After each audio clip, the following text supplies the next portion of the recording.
It's the Full Court Press with Eric Frandsen and Jason Walker. Welcome back to the to the show that we're doing right now. Following the local teams, breaking down the biggest games with in-depth analysis and team interviews. There's going to be much higher expectations, sense of awareness of what we bring to the table. Join the show by calling into 435-752-1069 or text 435-339-0321. It's the Full Court Press. Throws, ends yes! Caught! Touchdown! Did he get it?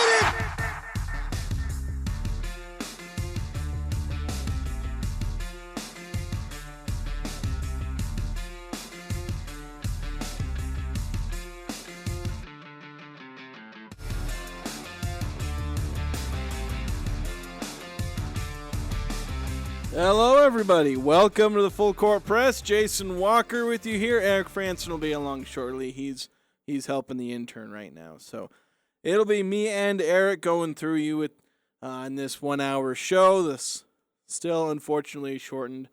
Not a ton has transpired since our last show. We'll probably still continue to talk about the Utah Jazz, some of their options with the number 9 overall pick. They didn't obviously get what they wanted in the lottery, but like what realistic options do they have? Do they trade up?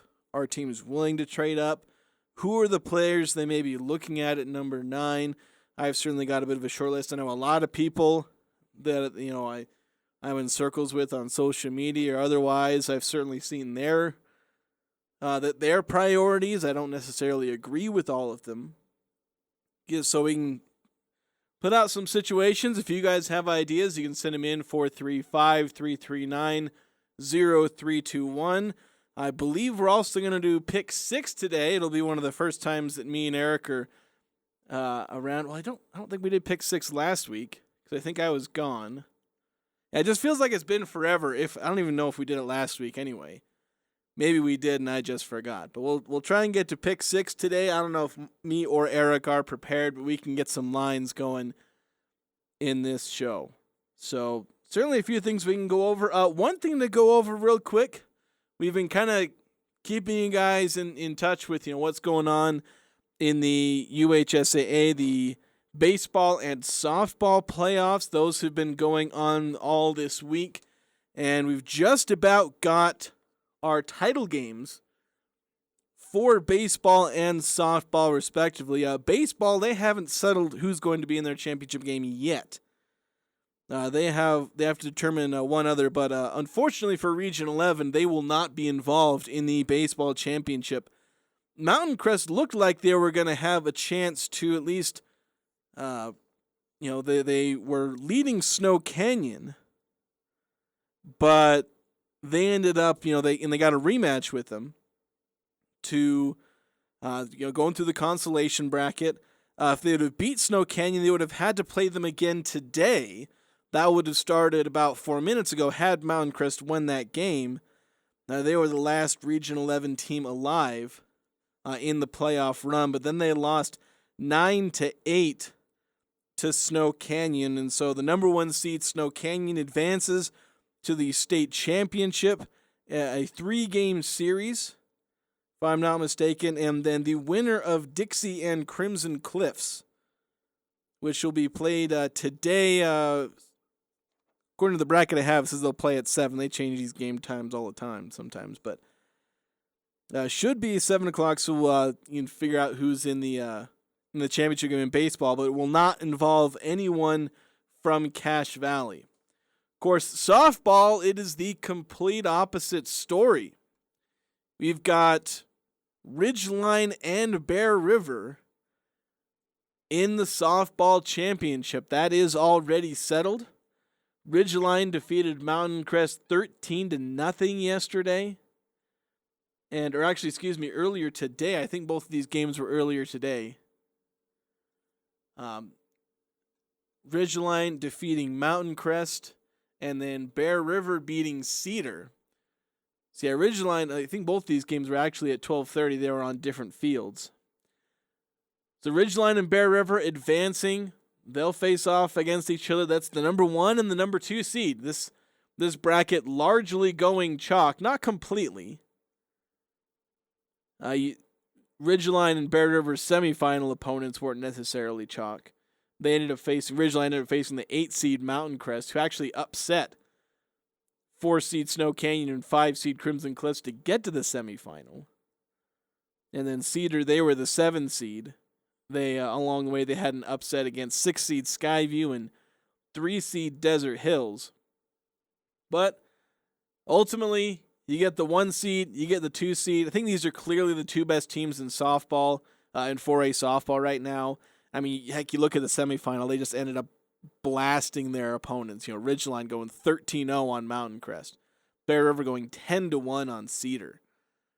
So it'll certainly be, it should be a good softball series.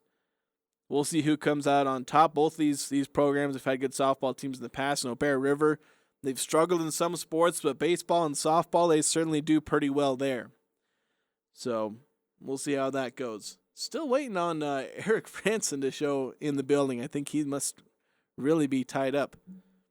He's just sitting in the conference room working on a story with the intern.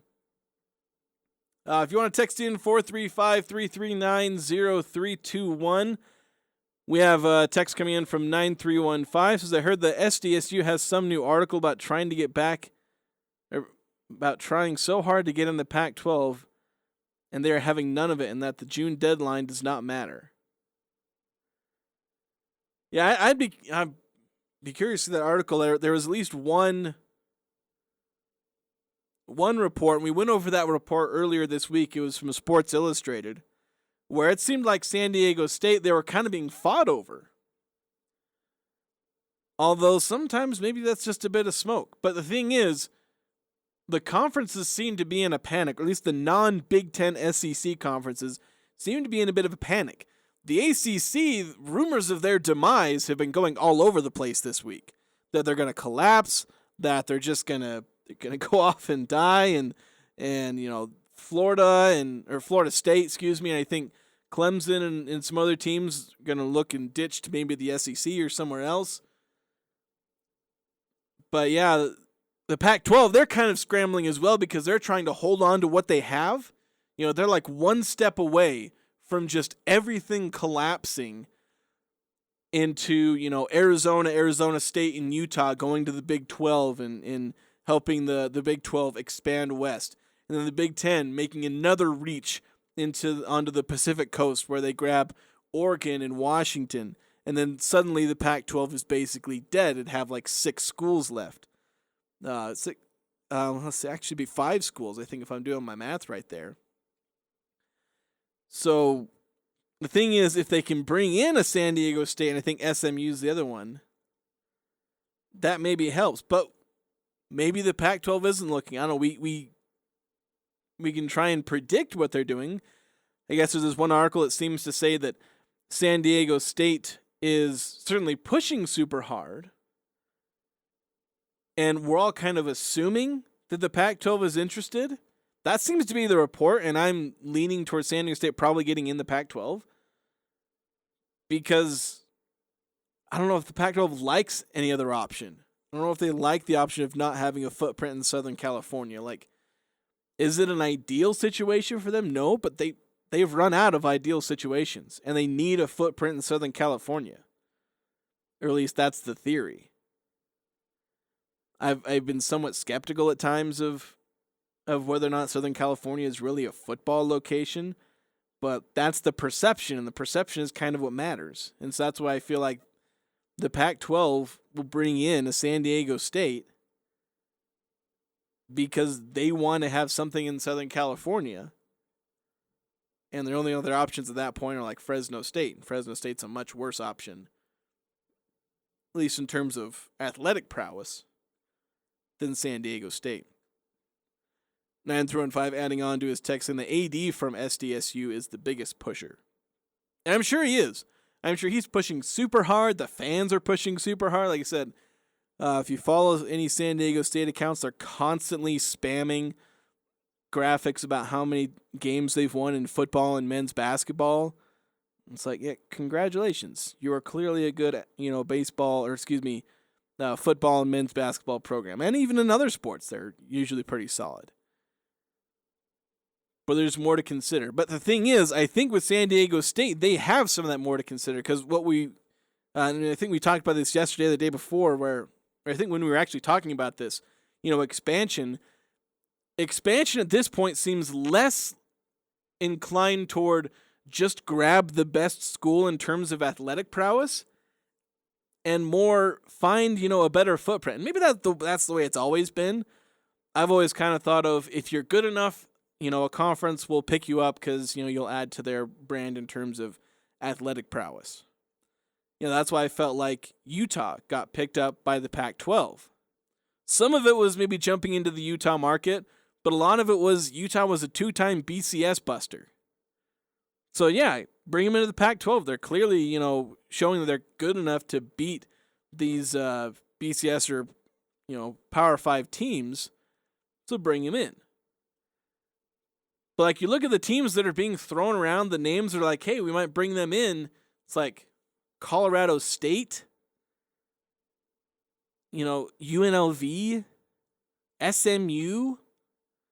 Like, these aren't the old BCS busting teams. This isn't the Boise State, the old Mountain West, version of the University of Utah. These are teams that are being brought in solely because they want to maybe try and raise up an SMU or raise up a UNLV and get into a crucial market. Get into Las Vegas. Get a footprint in Texas. Get a footprint in Colorado. If you're the Big 12, so obviously the Pac-12, they've got the University of Colorado, but if you're Big 12, maybe you grab in Colorado State because, yeah, sure, they're in the dumps now, but Colorado State's spending a lot of money on athletics. They're getting some good facilities. You get a footprint in Colorado, the Denver market, and, that can help. And so that's where San Diego State, even aside from the athletic prowess, it feels like the Pac-12 would have interest in them solely because they're going to be in a market that the Pac-12 is losing. Getting some more texts on this topic. We'll go through those. 9315 says, how much money would San Diego State give you in a media deal? Not that much. Yeah, they probably wouldn't, and that's maybe one area where it's kind of hesitant because the Pac-12, they're in this weird place where they're trying to get a media deal, and I don't know, they're trying to hold on to teams by saying we're going to get a good media deal, but, like, they can't get a good media deal unless they confirm that, like, all these teams are staying, that they're going to maybe add a good team. So the Pac-12 is in kind of a catch-22, and San Diego State does not wow TV executives. Doesn't really give all that much.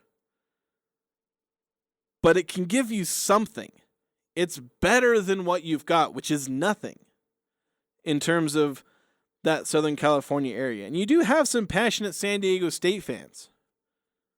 So San Diego State gives you more than nothing, but, 9-5 say not that much. 8968 says if San Diego State doesn't join the Pac-12, it will become the Pac not too much. Yeah, if San Diego State ends up not joining the Pac-12, at least in my opinion, considering I think San Diego State almost has to join the Pac-12, that just seems to be their only option. If San Diego State opts not to join the Pac-12, or maybe the Pac-12 rejects them. If the Pac-12 rejects them, it means they're in a pretty good spot. If San Diego State chose not to go to the Pac-12, it would be an absolute disaster. Because that would probably mean that the Pac-12 is absolutely dissolving. Speaking of absolutely dissolving, Eric Frandsen is in. Some days it feels that way. For me, allergies are absolutely murdering me today. I feel horrible for the guys near me in the cubicle because I keep blowing my nose, and I blow my nose rather loud, which I wish I didn't because it's annoying to other people. But it's that or I die. Yeah. There's a number of people here in the building that the allergies right now, the pollen in the air, it's kicking your butt. Yeah, it's getting to me. The itchy eyes and the runny nose. The itchy eyes is usually worse because there's nothing really to solve that. Runny nose, you can at least temporarily fix that. Right. Anyway, we've been went over the high school. I'll update you. We went over high school baseball, softball playoffs, and just got into a conversation, kind of 9 through and 5. Got us off in this conversation about San Diego State joining the Pac-12, going through some texts, and just do they join? Go kind of rehash some of the conversation we had, I think, on Monday or Tuesday, about markets dictating a lot of what's been going on with why teams are joining conference, at least why teams are being thrown around at the moment. Obviously, I don't have much suspicion that Colorado State will actually join the Big 12, but there's a reason that they get thrown out there and that UNLV gets thrown out there and all these teams, because they have a market that people are trying to get into. Yeah, I think one thing is clear. We don't know what's going to happen, but I think I think we can say with confidence that conference realignment is not done. And reading what's going on in the ACC, there could be more significant changes, maybe not this year or in just a few years, but there's going to be some more shakeup. These conferences have swollen to have a lot of teams, but then there's not equitable revenue distribution that's been going on for a while. Teams are going to start to revolt and get even more upset about that. And I think that there's going to be more shifting that's going to be going on. And I've seen some people who follow international soccer talking about how what's happening in college football is basically relegation to some degree. But college football and the NCAA should just adopt that model and live with it, rather than going through all this song and dance about who should be where and with whom and in what conference and what's your distribution. Just call it what it is and just do relegation and let it happen naturally. Yeah, I think the problem is there's, European soccer built that model from the beginning, or at least I assume they kind of did, or they were able to implement that fairly early on. Let's just imagine that European soccer they just kind of had a set league system as it was now, and then you try to implement relegation now into European soccer. If it didn't already have it, they would revolt and say no. Right. Because there would be people at the bottom of those, of any of the leagues would say, well, I end up going down. And so you have a bunch of people who would just say no. And in NCAA, the vast majority of people would say, no, I don't want relegation, because that means I can move down. If I have a bad year, I move down and I lose money. And I might lose donations and yada, yada, yada. And it's just, a huge risk that they don't need to take. Obviously, all the G5 programs, they love it. But they don't have the influence and they don't have the power to pull that off. Right. No. And those with the power and the influence are not willing to yield and give it up. Yeah. So, but the thing is, like, these conferences, Big Ten, SEC, ACC, they have schools in their conferences that are dead weight, but they can't kick them out. And so there's probably going to be some point where teams will start to break away again or join other conferences. I don't know if a new P5 league will be created, but we're not done. I guess that's the real point here, is that there's still a lot of uncertainty with media rights. That landscape is changing quickly as people are cutting the cord, not watching television the way they used to, but finding different ways to interact and watch and participate in games. Plus, on the flip side, too, though, these media organizations are realizing that live sporting events, people don't time shift live sporting events like they would, I don't know, The Big Bang Theory or whatever other, Chicago Fire. You watch those shows on your time where it's convenient for you. You don't do that, by and large, with live sports. Yeah, it's basically the last bastion of live television. Right, appointment listening, appointment watching. Yeah, that and like the evening news. Those are, and that's not even so much anything anymore, because you just get news throughout the day. You're right. Live sports is the last thing that's been holding cable packages together for the most part. But I guess my kind of question is, we touched on European soccer. They tried to do the Super League. Yeah. And in the biggest flex of fan power I think I've ever seen in my life, a grassroots movement basically shut that down. And I guess the good culture of European soccer absolutely shut it down. Where they said, yeah, form a Super League and you are just completely ostracized from European soccer, which is a death sentence to those kind of programs, to those franchises. But the thing is, that culture's not here in America. So at what point does it just happen where Ohio State, Alabama, Oklahoma, just go down a list of the powerhouse, Clemson and just whoever you think is a powerhouse. At what point do you just get like 10 of those, 8 to 12-ish, and they just form a new conference and they say, we are the power conference. We are the Super League.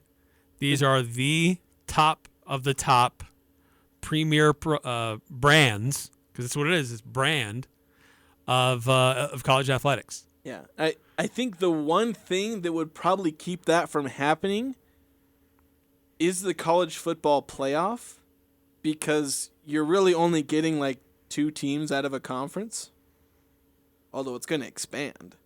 But like, what if enough of these people just throw their weight around and say, all right, we're going to have our super conference and we're going to decide who the champion is, because we are the champions. We have all the best teams and you're never going to beat us.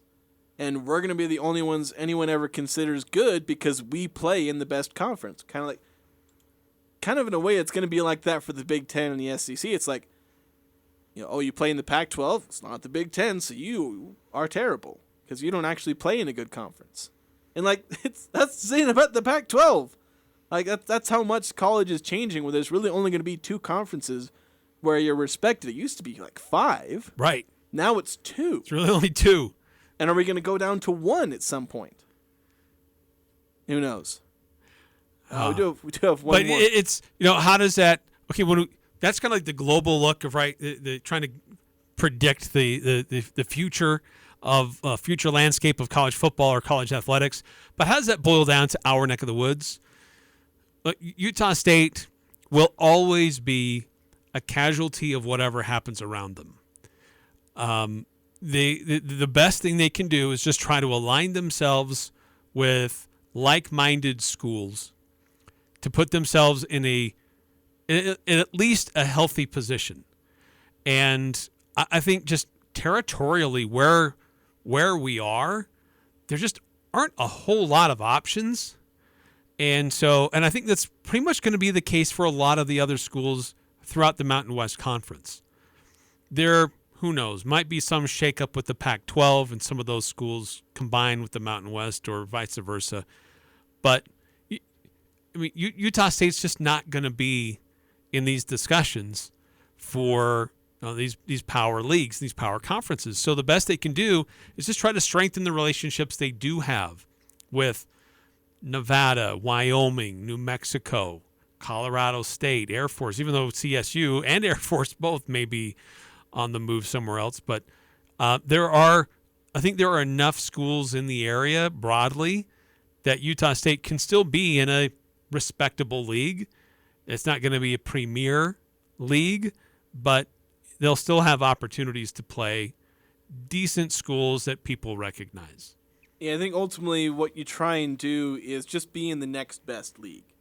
They've done that right now with the Mountain West. They're basically in the next best football league outside of the Power 5. The next best league in terms of men's basketball and a lot of other sports.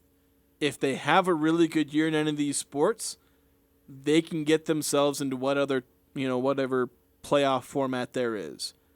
That hasn't been the case in football, but with an expansion to 12 teams, that becomes a possibility. It's an outside possibility, but at least it's possible. And so there's going to be room for G5 teams, mid-major teams. It might feel like less, like they're not going to be relevant. They're not going to be like championship. That's going to be harder for them to do is programs consolidate money, power, and influence into these conferences. But as long as they give themselves that outside chance of, or in some cases a decent chance, depending on the sport, of getting into whatever playoff format there is, that's a niche that Utah State can fit into, and you can create a workable, program out of that.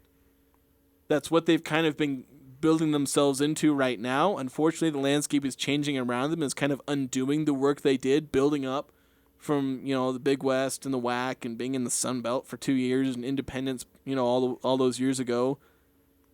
The work they've done by getting themselves into the Mountain West is getting undone. But if they play their cards right, as long as they can try and find themselves into the next best league, they should be fine. And there's some value that Utah State can offer to whatever, system is next. Because Utah's in the Pac-12, BYU's in the Big 12. If there's, the next best conference wants somebody in Utah, you got Utah State. It's not ideal, but you gotta play the hand you're dealt. Yeah. So it's it's not just be passive and just wait to see what happens. I don't know that the Utah State or even the Mountain West to that degree can be aggressive. I think it's what they can be is developing relationships, trying to circle the wagons, as you will. But also keeping eyes open for potential opportunities to bring other schools in that make sense. But the problem is, the geography is that you'd have to expand into the Central Time Zone, get some Midwest schools, which is still possible, right? Maybe you add a Tulsa, maybe you add some school if you can pry them away from their conference situations. That's the hard part. You have to be able to convince somebody else who's already in a situation that coming to the Mountain West is better than what they have right now. And I don't know that that's going to be easy to do, especially if a couple of your places, a couple of your schools are now out that are in good destinations right now. Yeah, if UNLV and San Diego State weren't on the move, you'd have a decent chance of, having brought in some schools out of Texas, Oklahoma, and whatnot. But yeah, Mountain West, I believe, really missed their opportunity to snag North Texas, maybe even UT San Antonio, and they sat on their hands and didn't do anything, and allowed other conferences to make those moves and allow them to sneak out from underneath them. Yeah, and sadly, it may end up being the death of the Mountain West. But talk about the Pac-12 dying, the Mountain West may end up dying. But anyway, we got to take a quick break. We're a bit overdue for a break, so we'll get to it. We'll probably continue this conversation a little bit on the other side of the break. Do want to get into some Utah Jazz, kind of continuing our conversation from yesterday, like what options do they have trading up, trading down? Who could they pick at number 9, since that seems to be the most likely option? We'll get into that next on 106.9 The Fan. Ladies, do you have your men's ring yet? We know that he got you the perfect ring, so let's get him one that will show how much you care, such as a one-of-a-kind Damascus steel, his choice of camo, or an exquisite redwood inlay. And if you really want something out of this world, come check out our meteorite rings. For the largest selection of unique men's rings, make it special, make it Jarek's at 930 North Main in Logan. Jarek's Fine Jewelry. Make it special, make it Jarek's. Advanced Fireplace and Stove wants to thank you for voting them 2 years running the gold medal winners in the Best of Northern Utah contest. With over 35 display models in their showroom, their goal is to make the process of making your home comfortable and cozy an easy experience. With premier brands like Heat and Glow, Quadrifire, and Vermont Castings, they have something for every style, every home, every budget. Building or renovating, they've got you covered. Advanced Fireplace and Stove, where comfort is their business. It's finally starting to feel like spring, so let Prodigy Brewing spring a delicious experience of flavor and fun into your world. Enjoy Cache Valley's juiciest burgers, tastiest nachos, flavor-filled wood-fired pizzas, and specialty craft brews. And did you know Prodigy Brewing offers an amazing brunch menu every Sunday from 10 a.m. to 4 p.m.? Whether it's lunch, dinner, or Sunday brunch, let Prodigy Brewing spring you into deliciousness. Book now for upcoming graduation parties. Prodigy Brewing, exceptional food, extraordinary service, and family-friendly on Center Street in downtown Logan. Hi, this is Jay Broadbent. If you use a CPAP, need a walker or a wheelchair, or just need some assistance around your home, then this announcement's for you. Alpine Home Medical is opening a new store in Tooele. We're planning on opening our doors this summer. Check us out on social media at AlpineHME or alpinehomemedical.com to stay up to date. Alpine Home Medical, we bring wellness home. That's alpinehomemedical.com. Spring is here, which means more driving and future vacations. Make sure you don't forget your car as you move about your busy life. This is Dustin with Valvoline Instant Oil Change in Logan. More driving means more wear and tear for your vehicle. Come in to Valvoline Instant Oil Change to get it serviced. We'll have you in and out quickly, making sure your ride is ready for whatever life brings you. Valvoline Instant Oil Change, 695 North Main in Logan, across from Angie's. With more ways than ever to connect to news and entertainment, did you know that 90% of new car buyers want the tried and true AM/FM radio option? That's because your local radio stations are reliable, trustworthy, and bring you a local connection that can't be replicated. Not to mention, we're totally free. No subscription or cellular data required. More than 80 million Americans each month depend on AM for their news, weather, and entertainment. So join us by texting AM to 52886 and tell Congress we need AM radio in cars. It's the Full Court Press with Eric Frandsen and Jason Walker.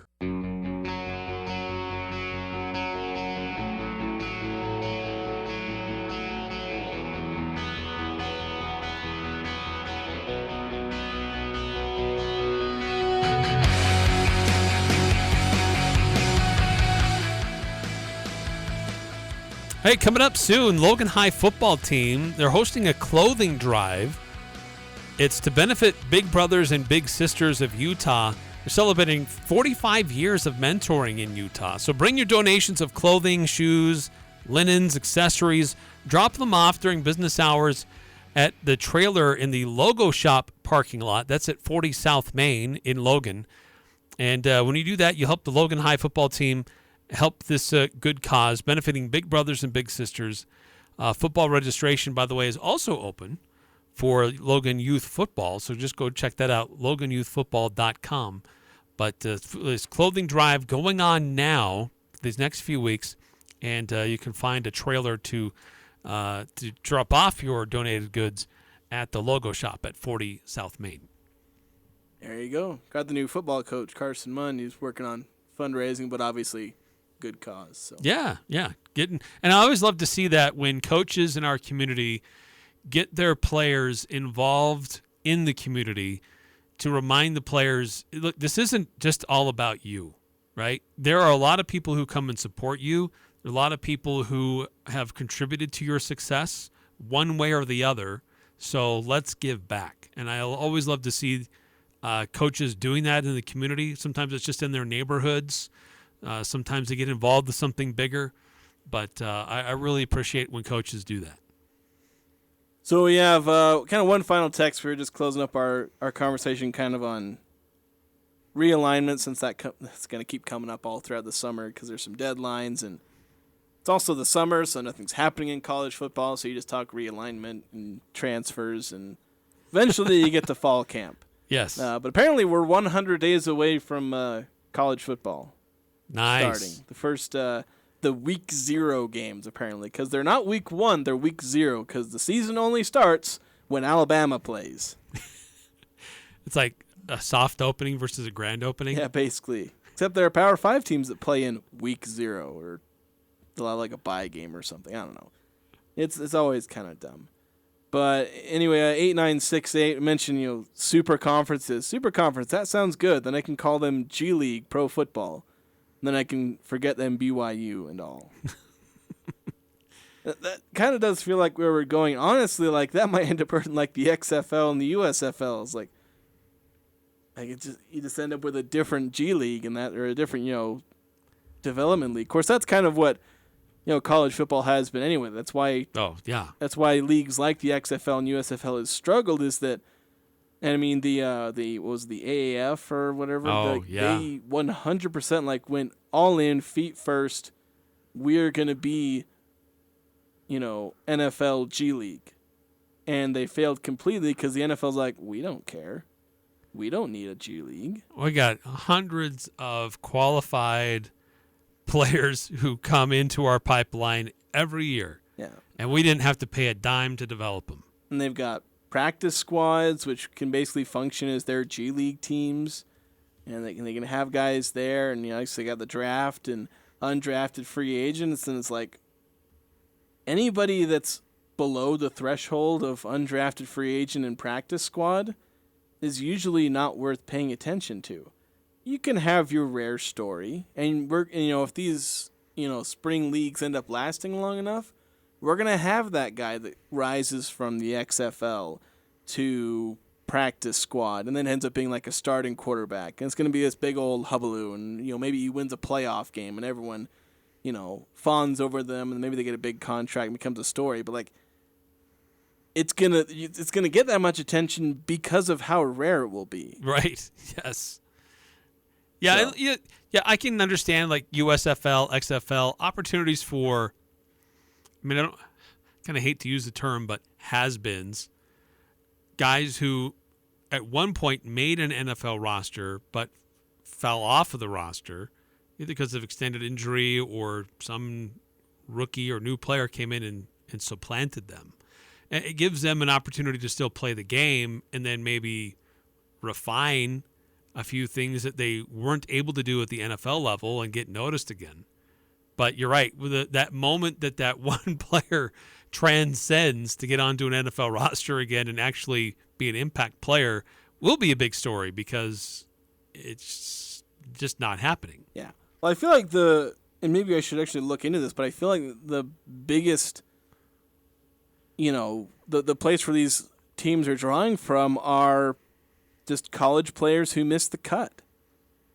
Guys who come out, they're 23, 24, they couldn't hack it in the NFL. They couldn't get enough attention. They couldn't get drafted. They couldn't get a undrafted free agent contract, and so they go into the XFL, the USFL. So do you do that, or do you go to the Canadian Football League? It's been established for many, many years. Its season is slightly different, but at least that's going to give you a chance to be a part of a league that's been around for a little bit more, that has an established fan base. That's certainly a conversation you can have, and I think one thing that maybe hurts the XFL and USFL is the fact that they are spring leagues. We've talked about this before, where Alfred Edwards was drafted I think it was 6th overall. I might be a pick or two off in the USFL draft. He's not on the USFL team last I checked. Maybe he finally joined because I think he missed out on, although I think he may have even gotten a camp invite. So it's like they're trying to, the USFL is riding this line, and even the XFL, where they have these drafts, they're trying to find the players that are good enough to be, good in their league, but not good enough to actually have a chance in the NFL. But the thing is, if you're a player and you're right on the edge, are you going to just go play for the USFL in the middle of prep, in the middle of all your work to try and get noticed by the NFL? Time to work out with NFL teams, do interviews, maybe, pro days, things like that. Like, you're going to pass up the chance, because you have to pass up all of that. Yeah. To go play in the USFL. Or are you going to take a chance, on getting to the NFL and maybe missing it, but then by the time you've missed in the NFL, USFL season is half over. By the time you've, washed out of rookie camp. So it's like USFL's kind of put itself in an awkward position where it's going to miss out on talent who washes out of the NFL because it's just bad timing. Maybe that's where the Canadian League has a bit of an advantage, because Logan Bonner, he seems to have washed out of everything, and he's going and signing with the Canadian League, and they're doing their training camps and workouts now, and he's going to go play a season. And so the Canadian League is one decent quarterback the better for it. Mm-hmm. They don't have that same risk where they miss out on talent. Maybe that's where the Canadian League has found its niche, is, all right, all you American football players who missed the cut, come play here. And the XFL and USFL is maybe struggling a bit more to fill that, because they either have to have these players wait like all of a season and then play for the XFL and USFL, and then maybe those players have moved on with their life. They went and got a job. Right. It's kind of interesting. Right. They're starting in their second career. Yeah, it's a bit of a conundrum for finding talent in the USFL and in the XFL. 8968. The text. Who needs an NFL league or an NFL G League when you have Alabama, Georgia, Clemson, BYU, where it's been pro teams for years? Yeah, they're basically treated like pro teams, and they have. You had me until BYU. But yeah, thing is, Provo you're implying they're paying their players. Provo will certainly act like they're basically the professional football team in Utah when they're not even the best football team in Utah. No, true. But look, really the only way those leagues survive is just providing a counter for the programming hole that exists with the current schedule. So when the regular football season is done, then that's when you can pick up and run. If you're going to try to run right alongside it, you're not going to win. And so you just have to live with, like, we're just filling in the gaps. We're just providing football content and football programming, football games for those football junkies when it's not football season. And I think right now the only reason those leagues are really subsisting is they have big networks backing them. The USFL's got Fox. Like, their big Fox personalities will, promote them. And they'll talk about them. And they'll say what scores are happening. And literally nobody cares that's listening to those programs. But they're trying to, get it out to a general audience. Now, there are niche communities that will, support USFL and XFL. And there's people that are watching. Like, if you look at the numbers, there's at least people watching. But right now, the biggest thing is that they're being supported. ESPN and Fox are propping up these leagues and just force-feeding it down people's throats and hoping that they will, fill the hole between the NFL season. What is that, in a roundabout way, what does that say about baseball, though? That they're chasing these opportunities to do these leagues that are unfounded, new, unsupported by fans, and they're doing it at the expense of a centuries-old tradition of baseball. Well, ESPN doesn't have baseball under contract, do they? I mean, I think Fox might, which is kind of weird for them, but ESPN has some games that they'll do. I guess maybe just not enough. But yeah, so I guess just what does that say about their opinion of baseball? And not very much. Why aren't they doubling down on something that's already established? Instead, they're like, well, let's go chase something else because apparently what's on is not good enough. Because football is this massively profitable thing, and literally everyone does it. And baseball feels like it's a dying brand. It's America's pastime, emphasis on past. So we'll see. Feels painful. All right. We do need to take another break. We're going to continue this conversation. Maybe at some point we'll get to talk about the Jazz. We've had a text that's been on the text line for like the entire show, and I do want to actually get to it because he texted in like 4:08, and I actually want to get to this guy's text. So we can get to that next here on 106.9 The Fan. This is Jay with Daryl's Appliance. May is the best month of the year. Why? May is Maytag month at Daryl's Appliance, and it's our anniversary. We've been in business 53 years. Maytag is known as the industry leader, and now you get a $200 prepaid card by mail when you buy 3 Maytag major appliances. Mix and match kitchen or laundry Maytag appliances. Plus, get Daryl's famous service you can trust. Only at Daryl's West on Airport Road. Open until 6 p.m. on weekdays, 5 on Saturday. Forget the weather this summer with York Home Comfort Systems. Now's your chance to get local rebates, financing options, and industry-leading manufacturer-backed warranties on your new home comfort system. Plus, you can get up to $2,000 in tax credits with IRA 25C federal tax credit. Installing a York Home Comfort System's even more affordable. Maximize your savings and forget the weather this summer. Advanced Heating and Air Conditioning Showroom is west of DI. Online at advancedheating-ac.com.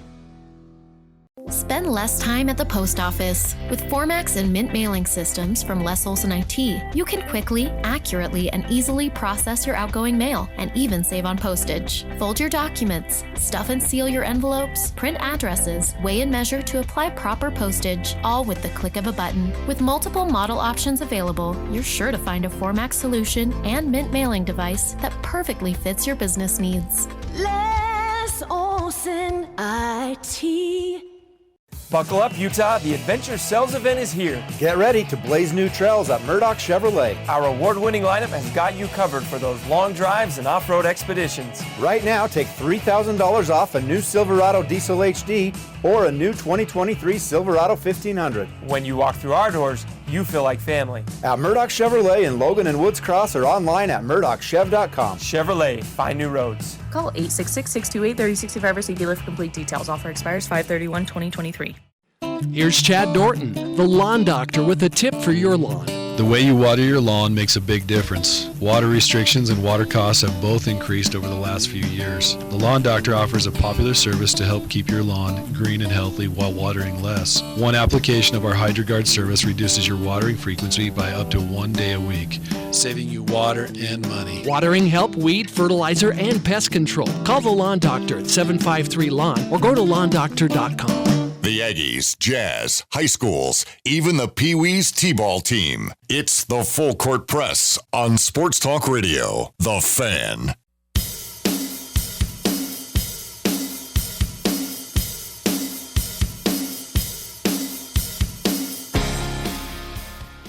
Welcome back, Full Court Press. Got on a tangent about the XFL, USFL. 6804 saying, hold up, The Rock himself, Dwayne Johnson, owner of the XFL, has said that he is more than happy to be an experiment for the NFL. The NFL is going to subsidize the XFL one way or the other, so the XFL will implement rule changes and the NFL can observe. That's already in the works. Johnson already said it. I feel like that's an overrated part because when the AAF came in, articles were all about, here are the things the AAF is doing that the NFL can do. I don't think there's a single one that happened. And the USFL, I remember listening to, when USFL was coming up and they were bringing on rules analysts, and the guy was gushing over, we're doing this, and we're so much smarter than the NFL because we're doing this rule, and we're doing 15-yard pass interference penalties because the way they do it in the NFL is stupid, which I know there's some disagreement on whether or not that's the right rule, spot of the foul or 15-yard. It's like they were so pompous and arrogant about how they were so much more innovative in the NFL. And it's like, okay, slow down. Let's not get over and say that the NFL is going to completely overhaul its entire rule system because you're putting a chip in the freaking football. I mean, I get it. Like, you got to explain and illustrate your differences, how you're different, because you're not just it's the same rules, the same brand. We just use different colors. You got to be a little bit different to catch people's attention and make yourself stand out, but you also run the risk of being too glib about it, and people are like, what? Yeah. So, I mean, I applaud the innovations. Try to make it different. Try to be on the edge. Yeah. Because that's what's going to cause people to tune in. Like, I can hear what the coaches are saying in their headsets. That's interesting. I don't care about that one bit. I mean, what's the discussion going on about the play or reacting to what happened or what are they going to do next? That's kind of interesting. Some of the angles are interesting, but again, the NFL will continue to expand with unique camera angles anyway. Yeah. With their TV partners. So, I can't fault them for some of those things, but you're right. You got to be like, is that really going to make the difference? Yeah. Well, the thing is, the things like the coaches talking to the headset, hearing what the referees are saying during the view, I think those are just stupid, not going to catch on innovations. The one thing I'm kind of interested in to see if the NFL goes that way is the technology around spotting the ball, which is a bit of a complex thing because it's not as easy as goal line technology because, yeah, you can know exactly where the ball is at any given moment, but there's also when does the player's knee touch the ground. There's some complications there. Yeah. But I do think technology, in terms of actually sticking a chip in the ball, that is actually something that could maybe have some applications. Using technology for the first down marker. Like, they do that in things like tennis and whatnot. And again, there's complications because in tennis, the lines don't move. they do move in football. But that is an area where I think maybe the NFL could go, and watching it at work in the USFL and XFL could maybe have some limitations. So I wouldn't completely dismiss all of the potential innovations, but the innovations will be very few and far between, and often the NFL comes up with these on their own. They have meetings every summer about this kind of stuff. So they're not just stagnant and, only get ideas if somebody walks up to them and says, "Here, try this." So it's... Yeah, but you know what? If it's like 6804 says, where the XFL is just going to be the NFL's test kitchen, I mean, that sounds nice, but still, people have to go to games. People have to view these games on TV to make it viable to continue. And I don't know that it's really being supported right now. 8968 saying, you probably don't want to hear what most coaches are saying anyway. Bunch of four-letter words. As long as there's a delay there. Right? Yeah. We're going to take a quick break. We'll finish this up. We'll talk some Jazz. Finally get to a text that came in the first segment of the show. Maybe talk some what the Jazz may try and do with that number 9 pick. We'll be back after this 106.9 The Fan. This is Ryan at My Mattress. We have some exciting news to announce. After 13 years of representing Cache Valley on the south end, we'll be opening our north location of My Mattress this month. The address is 1950 North Main, right between Bennett's Paint and Red Balloon Toy Store. At My Mattress, choose from Sealy Posturepedic, Tempur-Pedic, and Telebed Sutherland. Only the best brands at My Mattress, and always at the lowest price. Isn't it time for Northern Cache Valley to sleep exceptionally? Only at My Mattress. A diamond is forever and is perfect to represent your love. For those special occasions, give her a natural, one-of-a-kind diamond as unique as she is. Our exclusive brand, Neat and Brilliant Diamonds, is both beautiful and affordable with quarter-carat diamonds starting at $499. We have hundreds of sparkling diamonds at our integrity price guarantee with financing available. An investment for generations to come, Monday through Saturday 10 to 7, where Utah gets engaged. S.E. Needham Jewelers, middle of the block at the sign of the clock. As a small business, achieving your financial goals and ambitions can be a steep and rocky mountain to climb.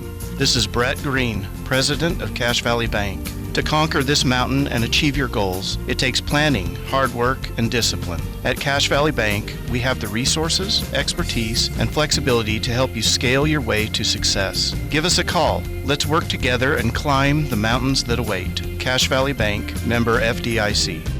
No matter what the conditions, DD Auto and Salvage can get your vehicle up and off your property. Now is the time to plan to make extra cash by calling DD Auto and Salvage and moving that old vehicle. Let them pay you for that junk vehicle. DD Auto and Salvage makes it so easy to get rid of your junker vehicles, paying you the most money possible. If you have metal, DD Auto and Salvage in Logan wants to pay you today. Call 787-1204. That's 787-1204 today. See store for details. This is Nate Lamson with Valley Office Systems, your home team when local matters. Valley Office Systems is your local provider for all things office, copiers, printers, furniture, and document management. Proudly serving Cache Valley since 2007. Visit valleyofficesystems.com. They never could play it, but they sure can talk about it. Eric Frandsen and Jason Walker on the Full Court Press.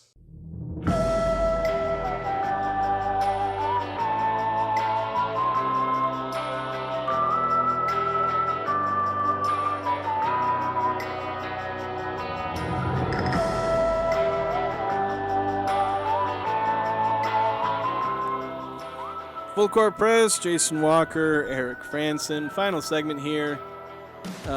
Finally get to text from 2305. He sent it in like about 50 minutes ago, and I didn't say it because I want to save it for a conversation. Now we're only going to have like a minute and a half to talk about it. We were talking about what the Jazz may end up doing at number 9, or what trades they can try and do with different things. 2305 says the Jazz may find a trading partner with the Warriors. I understand that Jordan Poole is perhaps on the trade line. Who could the Jazz give up to get him? Warriors need some relief and a change in their roster. I'm not as high on Jordan Poole. For me, Jordan Poole would come in and fill the Jordan Clarkson role, but he would do it worse.